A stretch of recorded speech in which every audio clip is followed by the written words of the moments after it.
조선 중기의 어느 시린 아침, 서해의 끝자락 고군산군도 선유도 나루터의 낡은 관선 한 척이 비명을 지르며 닿았다. 쿵 하는 둔탁한 충격음과 함께 배가 요동치자 호줄들의 거친 고함 소리가 갈매기 떼의 울음소리를 찢어발겼다. 어서 내려, 이 역정년들아.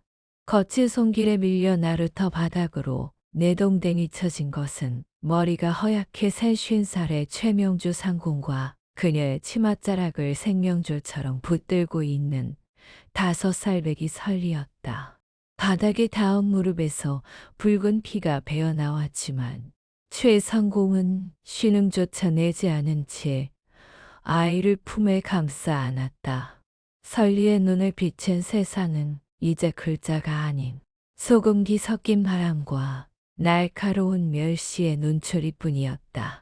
아이는 겨우 3살에 천자문을 떼고 4살에 궁중의 회계장부를 단 한 번 보고도 통째로 외워버리던 신동이었으나 지금 그 천재성은 뱃멀미와 곰주림 속에 파묻혀 있었다. 바싹 말라 비틀어진 입술 사이로 소금바람이 스며들었다. 주위에는 이미 소문을 듣고 나온 마을 사람들이 횃불을 든 채 진을 치고 있었다. 재수없게 역정놈들이 우리 섬에 들어오다니. 누군가 뱉은 침과 함께 굵은 소금 알갱이들이 2사람의 머리 위로 비처럼 쏟아졌다. 설리는 따가운 소금 세례에 눈을 질끈 감으면서도 뱃속에서 치미는 허기를 참지 못하고 작게 중얼거렸다. 할매, 배고파요. 곶감 하나만 주셔요. 그의 철로운 목소리에 최상궁은 화들짝 놀라 아이의 입을 거칠게 틀어막았다. 행여나 아이의 총명함이 혹은 무심코 내뱉은 궁궐의 은밀한 이야기가 바깥으로 새어나갈까봐 그녀의 심장은 천근만근 무거워졌다. 촌장의 지팡이가 가리킨 곳은 산 밑에 다 쓰러져가는 폐가였다. 귀신이 나온다며 10년 넘게 비워둔 그곳은 집이라기보다 짐승의 굴에 가까웠다. 지붕에는 구멍이 숭숭 뚫려 밤하늘이 그대로 보였고 바닥은 뼈를 깎는 앵골이었다. 구멍난 문풍지 사이로 매운 바닷바람이 들이닥칠 때마다 설리는 몸을 잔뜩 웅크렸다. 최상궁은 바닥에 굴러다니는 썩은 거적을 주워 모아 아이를 덮어주었다. 춥지? 설아? 오늘만 참으려무나. 2사람은 서로의 체온의 의지에 유배지에서의 첫날 밤을 맞이했다. 깊은 밤, 모두가 잠든 정적 속에서 설리는 품속에서 무언가를 주섬주섬 꺼냈다. 그것은 때가 꼬질꼬질하게 묻은 낡은 오색 놀이개였다. 빨강, 파랑, 다랑, 노랑, 하얀, 검정, 5가지 색깔의 매듭이 복잡하게 엮인 그 물건은 설리가 태어날 때부터 지니고 있던 유일한 보물이었다. 설리의 작은 손가락이 매듭 하나하나를 더듬었다. 파란 매듭은 3번 꼬여 있고 빨간 매듭은 2번 묶여 있었다. 아이는 습관처럼 매듭의 모양과 순서를 머릿속으로 세기 시작했다. 그때였다. 매듭의 까칠한 촉감이 손끝에 닿자 설리의 머릿속에 3년 전 보았던 끔찍한 장면이 번관처럼 스쳐 지나갔다. 화려한 비단옷을 입은 여인이 피를 토하며 바닥에 쓰러지던 모습, 그리고 그 여인이 죽어가는 순간에도 이 놀이개를 쥐어주며 간절히 말하려 했던 그 목소리. 어머니. 설리는 기억나지 않는 단어를 입안에서 굴리며 몸을 떨었다.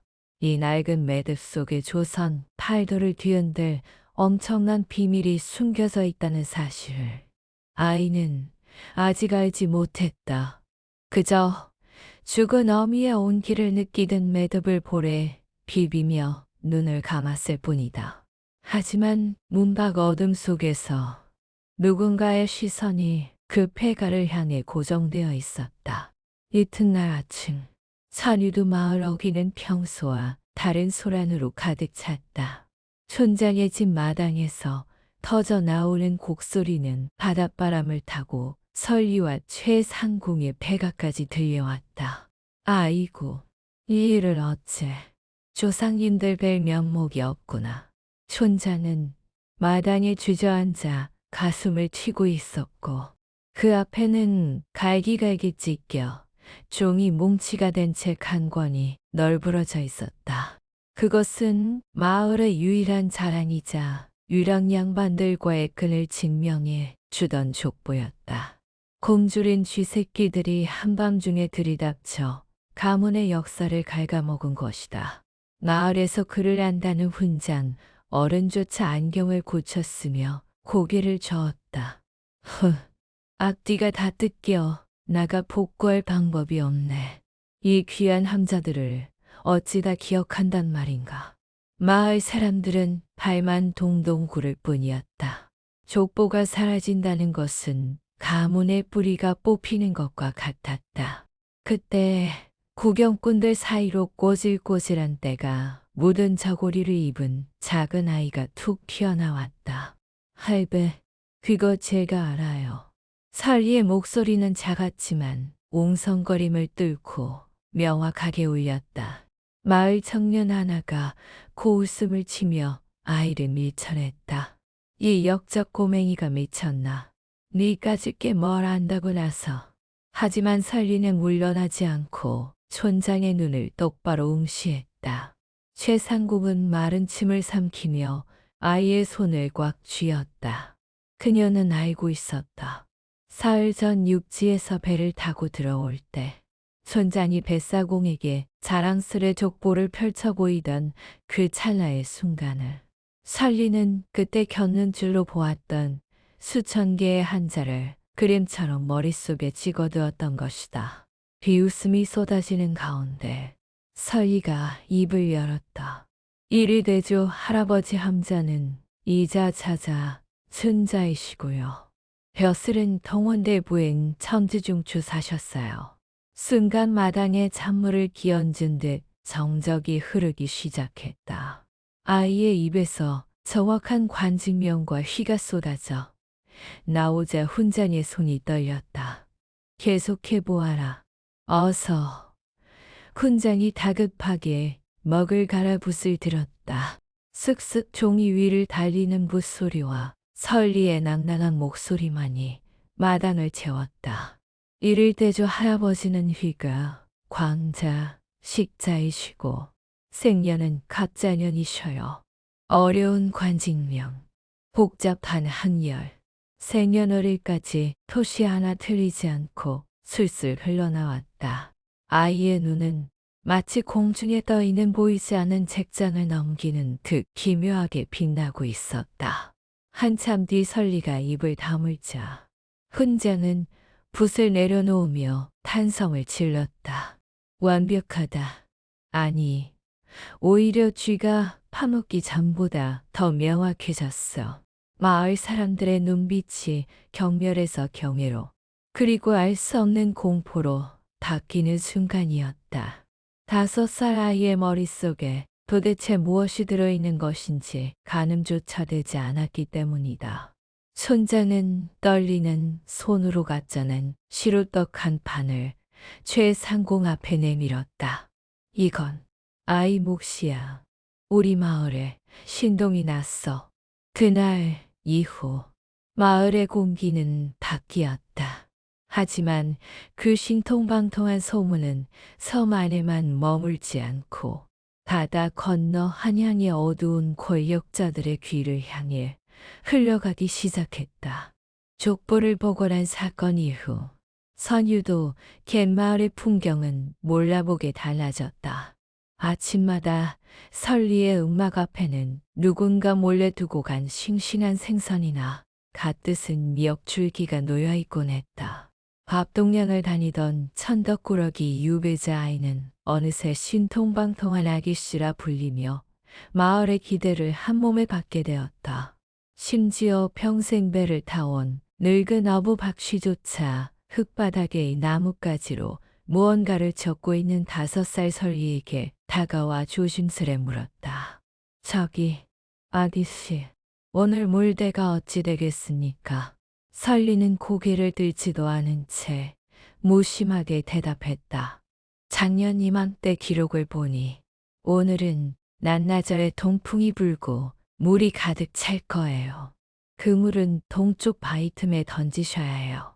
닥치는 반신반의하며 배를 띄웠으나 해질녘 돌아온 그의 배는 만선이 되어 있었다. 아이의 머릿속은 단순히 글자를 외우는 것을 넘어 바다의 흐름과 바람의 냄새, 계절의 변화까지 데이터처럼 쌓여가고 있었다. 최상공은 그 광경을 지켜보며 가슴이 저릿했다. 아이의 천재성이 드러날수록 그들을 이곳으로 보낸 한양의 적들이 이 비범한 소문을 듣게 될까 두려웠기 때문이다. 설리는 마을 앞바위에 홀로 걸터 앉아 오색 놀이개를 만지작거렸다. 아이의 눈은 수평선을 보고 있었지만 입술은 알 수 없는 숫자를 흥얼거리고 있었다. 파란 매듭은 3, 빨간 매듭은 10, 하얀 매듭은 5. 그것은 음도 박자도 없는 마치 기괴한 주문 같은 소리였다. 그 모습을 유심히 지켜보는 이가 있었다. 마을에서 가장 무식하고 힘만 센 것으로 알려진 털보 김정우였다. 그는 찢어진 그물을 손질하는 척하며 서서히 발소리를 죽여 설리 곁으로 다가갔다. 꼬마야, 그 노래는 무슨 타령이냐? 듣기 영 거북하구나.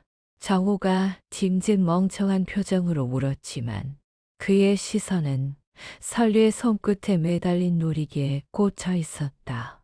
설리는 해맑게 웃으며 고개를 돌렸다. 이건 그냥 노래가 아니에요. 아저씨, 잊어버리면 안 되는 거거든요. 정호는 코웃음을 쳤으나 순간 그의 눈동자가 날카롭게 흔들렸다. 설리가 만지는 매듭의 방식 한 번 꼬아 2번 비틀고 다시 안으로 감아 넣는 방식은 여염지 부녀자들이 쓰는 것이 아니었다. 그것은 궁중 매수사에서 극비 장부를 기록할 때 사용하던 암호 매듭법이었다. 설리가 흥얼거리는 숫자 하나하나가 단순한 타령이 아니라 누군가의 목숨줄을 쥐고 있는 비리, 장부의 내용일지도 모른다는 직감이 정호의 내리를 스쳤다. 멍청해 보이던 털고의 눈매가 순식간에 매의 눈처럼 변했다. 종이가 아니었어. 움직이는 장부, 말하는 장부가 바로 저 아이였구나. 그때였다. 저 멀리 수평선 너머에서 나룻배 한 척이 물살을 가르며 섬을 향해 들어오고 있었다. 고기잡이 배가 아니었다. 육지 관아의 깃발을 딴 불길한 기운을 뿜어내는 관선이었다.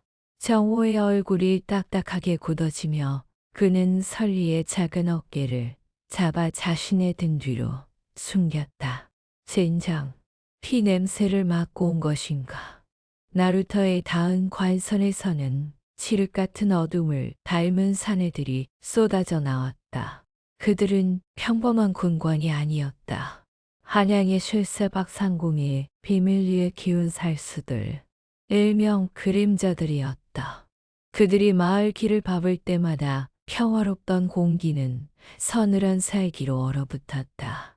마을 노인 하나가 갈 길을 막아서자 우두머리인 흑수가 가차없이 노인의 멱살을 잡아 내동댕이 쳤다.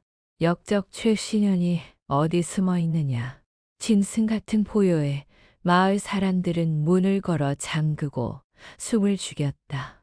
갈매기들조차 기세에 눌려 울음을 그친 밤, 최상공은 심상치 않은 기운을 감지하고 설리의 어깨를 꽉 잡았다. 그녀의 손은 사시나무 떨듯 떨리고 있었지만 눈빛만은 결연했다. 설아, 잘 듣거라. 지금부터 무슨 소리가 들려도 절대 나오면 안 된다. 저기 다락방 깊숙한 곳, 쌀독 뒤에 숨어 있거라. 알겠느냐? 설리는 울먹이며 최상공의 치맛자락을 놓지 못했다. 할매, 무서워요. 같이 있어요. 괜찮다. 이 할미가 다 막아낼 테니. 나는 그저 눈을 꼭 감고 귀를 막고 있거라. 최상공은 설리를 억지로 다락방 안으로 밀어넣고 떨리는 손으로 문고리를 걸어 잠갔다. 잠시 후 썩어 문드러진 나무 대문이 발길질 한 번에 비명을 지르며 박살났다. 마당으로 난입한 4명의 사내들이 닥치는 대로 집안을 부수기 시작했다. 장독대가 깨지며 검붉은 간장이 피처럼 바닥을 적셨고 아껴둔 쌀단지가 박살나며 하얀 쌀알들이 흙바닥에 흩뿌려졌다. 최상공은 텐마루에 꼿꼿이 서서 그들을 내려다보았다. 비록 남루한 무명옷을 입었으나 평생 궁궐에서 잔뼈가 굵은 상공의 위엄은 서슬 퍼런 칼날 앞에서도 꺾이지 않았다. 네 이놈들, 여기가 어디라고 함부로 행패냐. 흑수가 비릿한 웃음을 흘리며 다가와 최상공의 뺨을 후려쳤다. 회, 고개가 돌아가며 입가에서 붉은 피가 주르륵 흘러내렸다.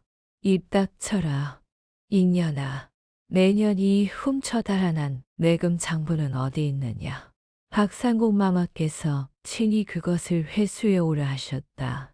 최상공은 쓰러지면서도 다락방 쪽으로는 시선조차지 않으려 했었다. 장부 따위는 모르는 일이다. 죄를 뒤집어 씌워 쫓아낸 것도 모자라 이제는 없는 장부까지 찾느냐. 분노한 사내들이 집안 천장까지 뜯어내며 뒤졌으나 종이 한 장 나오지 않았다. 그때 한 사내의 시선이 굳게 닫힌 다락방 문에 머물렀다. 형님, 저기 다락방이 잠겨 있습니다. 쥐새끼 하나 숨기 딱 좋은 곳 아닙니까? 최상공의 얼굴이 순식간에 사색이 되었다. 그녀는 비명을 지르며 사내의 다리를 붙잡았다. 안 된다. 거긴 안 돼. 다락방 문이 부서지며 햇불의 붉은 빛이 어둠 속에 웅크린 설리를 비추었다. 5살 아이는 공포가 극에 달하자 오히려 귀신에 홀린 듯 몸을 앞뒤로 흔들며 입술을 달달 떨고 있었다. 노란 매듭은 4월 초파일, 검은 매듭은 한양객주. 이조판서 댁 뒷문. 아이의 목소리는 비명보다 차가웠고 노래라기보다는 저주에 가까운 박자를 띠고 있었다. 우두머리 흑수는 그 소름 끼치는 광경에 침을 뱉으며 명령했다. 미친년의 새끼였군. 장부가 없다면 흔적조차 남기지 마라. 불을 질러라. 사내들이 초가지봉 처마 밑에 횃불을 갖다 대자 바싹 마른 집단은 순식간에 화마에 휩싸였다. 매캐한 연기가 방 안을 가득 채웠고 천장에서는 불똥이 빗줄기처럼 쏟아졌다. 최상공은 이를 악물고 기어가 부어 캉아리의 물로 손이불을 적셨다. 뜨거운 열기가 폐를 찌르는 와중에도 그녀는 다락에서 기어나온 설리를 이불로 감싸 안았다. 설아, 정신 차려라. 이 할미를 꼭 잡아야 한다. 무너져 내리는 석가래를 피해 불길을 박차고 나당으로 튀어나간 2사람 앞을 칼을 뽑아든 사내들이 낄낄거리며 가로막았다. 불타오르는 초가집의 화광이 마당을 붉게 물들였다. 흑수의 시선이 이불 틈으로 삐져나온 설리의 손. 그곳에서 영롱하게 빛나는 오색 놀이개에 꽂혔다. 최상공이 목숨보다 아끼는 낡은 놀이개. 그 안에 비밀이 있다. 박상공의 전원이 뇌리를 스쳤다. 아이가 중얼거리던 숫자, 놀이개의 매듭, 그리고 이 기묘한 상황. 흑수는 침을 꿀꺽 삼키며 깨달았다. 저 아이 자체가 살아있는 장부라는 사실을. 그 아이를 산채로 잡아라. 손목을 잘라서라도 놀이개를 빼서. 흑수가 억센 손을 뻗어 설리의 손목을 낚아채려는 찰나 어둠 속에서 날카로운 파공음이 들렸다. 퍽!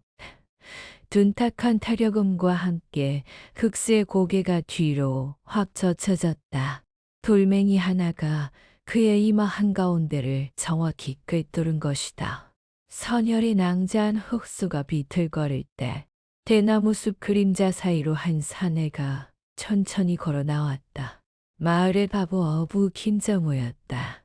하지만 그의 눈빛은 더 이상 흐리멍덩하지 않았다. 홍주린 짐승처럼 형형하게 빛나는 눈을 한 그는 손에 쥔 장작개비를 춤추듯 휘둘렀다. 순식간에 산의 둘의 뼈 부러지는 소리가 마당에 울려 퍼졌고 정호는 사이를 돌아보며 저렁저렁한 호통을 내질렀다. 뭘 하십니까? 어서 서쪽 대숲으로 뛰십시오. 한참을 달려 산 중턱의 거대한 바위굴 앞에 다다랐을 때야 최상공은 다리에 힘이 풀려 주저앉았다. 거친 숨소리가 턱 밑까지 차오르고 찢어진 집신 사이로 돌부리가 발바닥을 찔렀지만 아이를 지켜야 한다는 일념 하나로 버틴 걸음이었다. 할매, 아저씨는요? 정우 아저씨는 설리가 울먹이며 묻는 찰나 수풀을 헤치고 피냄새를 풍기며 김정호가 나타났다. 최상공은 본능적으로 돌멩이를 집어들고 아이를 등 뒤로 숨겼다. 오지 마라. 다가오면 가만 안 둔다. 공포에 질린 목소리가 떨렸다. 정호는 손에 쥐고 있던 피 묻은 장작개비를 던지고 옷매무새를 고쳤다. 최상공은 믿을 수 없다는 눈으로 그를 올려다보았다. 자네, 정체가 뭔가 그 무에 실력하며 말투까지. 자네는 바보가 아니지 않은가? 정호는 대답 대신 품속 깊은 곳에서 묵직한 물건 하나를 꺼내 달빛에 비추었다. 구름 사이로 비친 청백한 빛이 옷의 폐 위에 새겨진 말 세 마리의 문양을 타고 흘렀다. 그것은 왕의 눈과 귀, 아맹호사의 마패였다. 정호가 한쪽 무릎을 꿇으며 비장하게 입을 열었다. 신분을 속여 죄송합니다. 어명을 받고 내려온 암행어사 김정호라 하옵니다. 최상금의 입이 딱 벌어졌다. 매일 콧물을 흘리며 밥을 얻어먹으러 오던 바보가 임금의 전령이었다니. 정호는 비통한 표정으로 서리를 바라보았다. 전하께서 3년 전 폐비우시마마 사건의 진상을 다시 살피려 명하셨습니다. 신은 지난 반년간 놈들의 눈을 피해 이곳에서 바보 행세를 하며 증거를 찾고 있었습니다. 하지만 놈들이 없애려던 치부책은 종이 뭉치가 아니었군요. 정호가 설리의 눈높이에 맞춰 몸을 낮추고 따뜻한 눈빛을 건넸다. 소라, 아까 불타는 집 앞에서 네가 부르던 그 노래 다시 한 번만 들려줄 수 있겠느냐? 설리는 떨리는 손으로 그슬린 오색 놀이개를 꺼냈다. 파란 매듭은 신축년 3월. 오천양, 김대감 뒷방 항아리.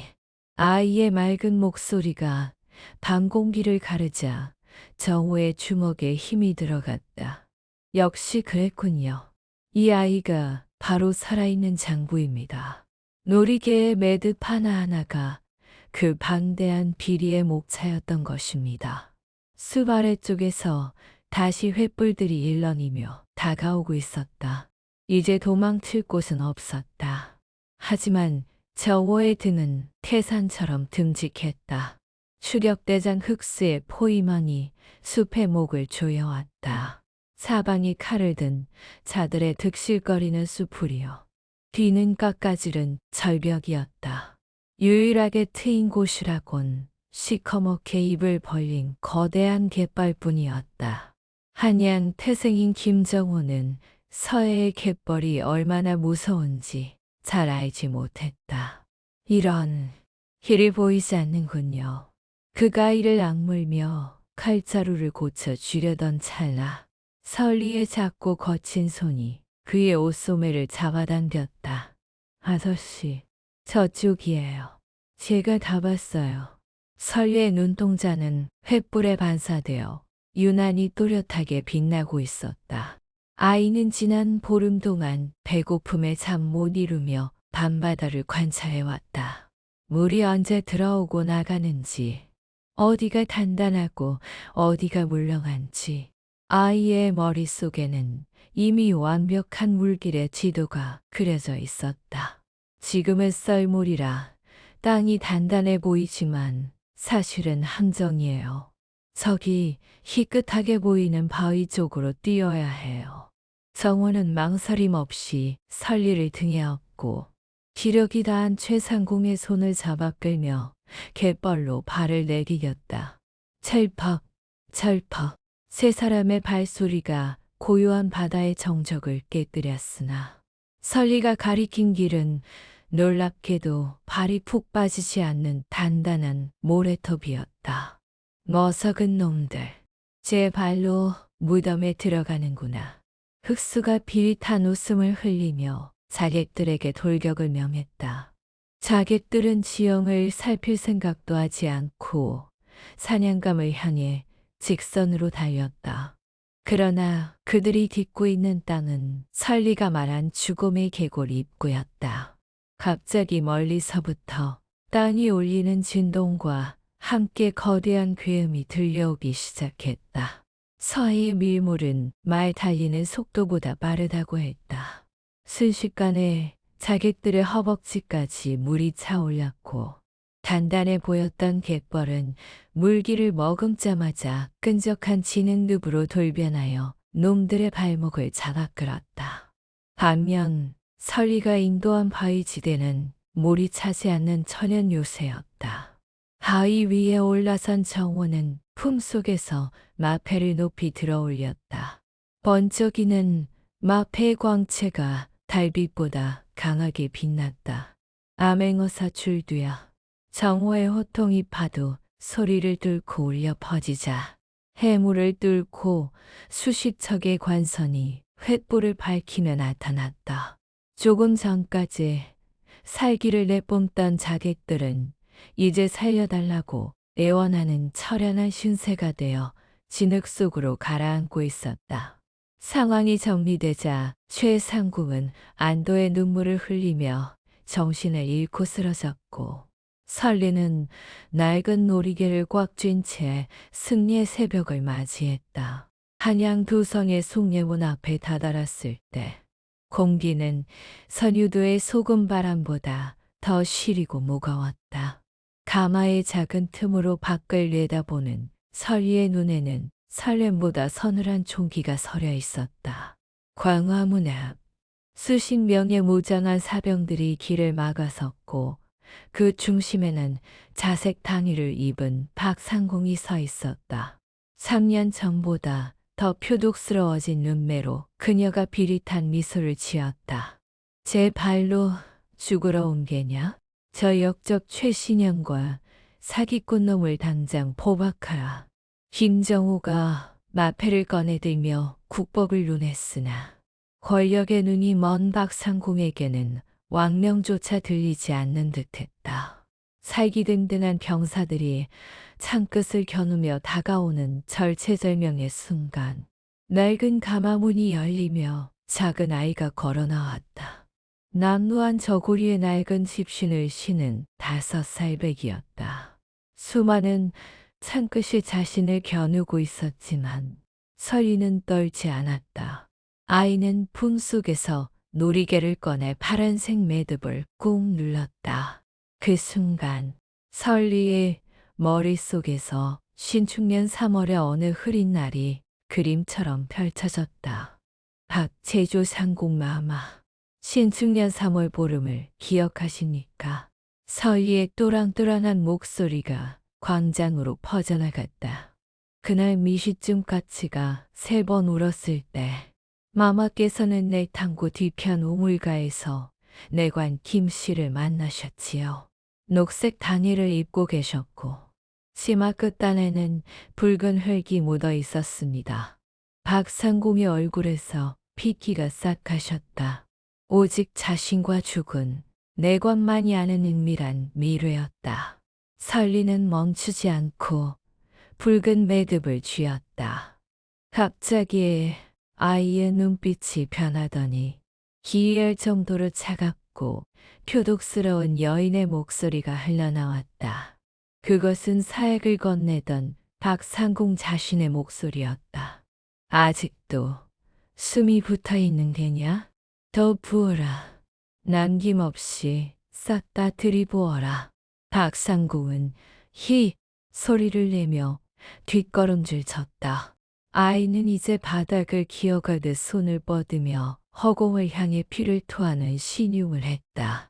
아가, 서라, 부디 살아서. 죽은 패비윤 씨의 마지막 목소리와 동작이 5살 아이의 몸을 빌려 완벽하게 재현되자 찬을 들고 있던 병사들조차 공포에 질려 무릎을 꿇었다.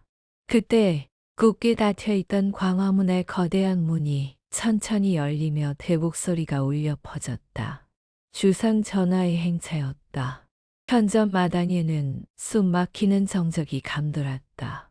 붉은 골룡포를 입은 왕은 용상에서 내려와 대돌 끝에 서서 바닥에 엎드린 작은 아이를 내려다보았다. 박상공은 여전히 모함이라 울부짖었으나 설리는 떨리는 손으로 놀이개의 마지막 매듭, 가장 굵고 붉은색 실로 묶인 매듭을 쥐었다. 그 매듭을 당기자 아이의 눈에서 굵은 눈물방울이 툭 떨어졌다. 병자년 동지달 스모날, 진눈깨비가 내리던 밤이었습니다. 설리의 목소리가 떨어지는 순간 왕의 몸이 우직 소리가 나도록 팔걸이를 움켜쥐었다. 그날은 왕이 아내를 잃은 날이었다. 설리는 이제 아이의 목소리가 아닌 한 맺힌 여인의 비명과 절규를 몸소 토해내기 시작했다. 사약의 비릿한 냄새, 차가운 바닥을 긁던 손톱 소리, 그리고 박상공의 잔혹한 웃음소리까지. 설리의 입을 통해 나오는 증언은 단순한 말이 아니라 그날의 풍경을 편전해 그대로 옮겨놓은 듯 생생했다. 왕의 얼굴은 백지장처럼 하얗게 질렸고 대신들은 감히 고개를 들지 못한 채 부르르 떨었다. 박상궁이 머리를 풀어헤친 채 바닥을 기며 발악했다.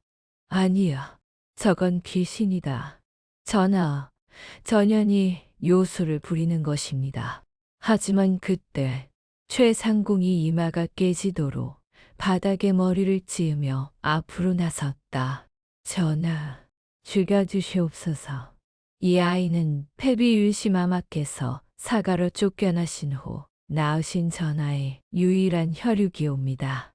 현존이 발칵 뒤집혔다. 왕은 비틀거리며 계단을 내려와 설리 앞에 무릎을 꿇었다. 왕의 손에 들린 깨진 옷가락지, 반쪽과 설리가 품에서 꺼낸 나머지 반쪽이 맞닿는 순간 딸깍하는 소리와 함께 완벽한 하나가 되었다.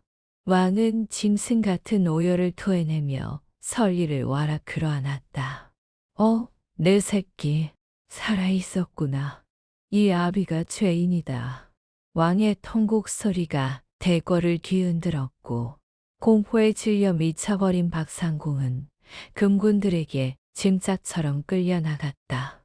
8년 동안 차가운 유배지에서 바보라 불리며 굶주렸던 아이가 이제 조선의 가장 귀한 꽃으로 다시 피어나는 순간이었다. 박상공의 처절한 비명이 궁궐 당장을 넘어 메아리 치던 그날 이후로 10년이라는 세월이 유수와 같이 흘렀다. 휘바람이 머물던 편전에는 이제 향기로운 차 향기와 서책의 목향만이 가득했다. 깨끗한 수염이 난 왕의 곁에는 이제 어여쁜 여인이 된 연설 공주가 단아하게 앉아 있었다. 그녀는 더 이상 낡은 누더기를 입은 유배지의 아이가 아니었다. 붉은 비단 당의를 입고 머리에는 영롱한 떨잠을 꽂은 그녀의 눈빛은 여전히 모든 것을 꿰뚫어 보듯 맑고 깊었다. 호주 판서가 땀을 닦으며 경상도의 가뭄 대책에 대해 난색을 표하자 연설은 차분한 목소리로 입을 열었다. 판서 대강, 을내년 5월 함경도 간몽 때의 판례를 잊으셨습니까? 승정원 일기 72권 14번째 줄에 적힌 대로 내수사의 쌀을 푸는 것이 백성을 구하는 지름길입니다. 한서는 공주의 비상한 기억력 앞에 고개를 숙이며 물러났다. 연설은 이제 조선의 모든 법도와 기록을 머릿속에 담은 왕이 가장 강력한 조력자이자 백성들의 등불이 되어 있었다. 그녀의 손에는 여전히 낡은 오색 누리개가 들려 있었으나 그 매듭들은 이제 공포가 아닌 지혜의 이정표였다.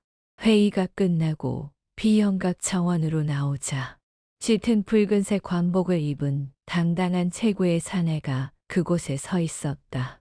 10년 전 바보 어부 행세를 하며 선리를 지켰던 김정호였다. 이제는 변방의 오랑캐를 토벌하고 돌아온 병조 판사가 된 그였지만 공주를 바라보는 우직한 눈빛만은 선유도의 그날과 같았다. 소신 김정호, 공주 마마를 괴고입니다. 연설은 빙그레 웃으며 그에게 다가갔다. 그녀는 품속에서 실한올을 꺼내 놀이개 끝자락에 새로운 매듭 하나를 정성스럽게 묶었다. 대감, 이 매듭은 오늘을 기억하는 매듭이에요. 우리가 살아서 다시 만난 기쁜 날 말이에요.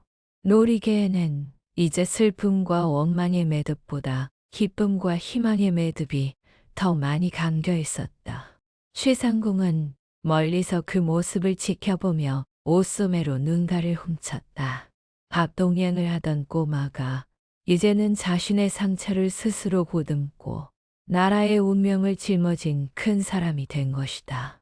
궁궐 담장 위로 따스한 햇살이 비치고 연설 공주의 손에 들린 오색 놀이개는 그 어떤 보석보다 찬란하게 빛나며 이야기의 대미를 장식했다. 고통은 기억하되 머무르지 않는 것. 그것이 연설이 세상을 향해 부르는 진정한 노래였다.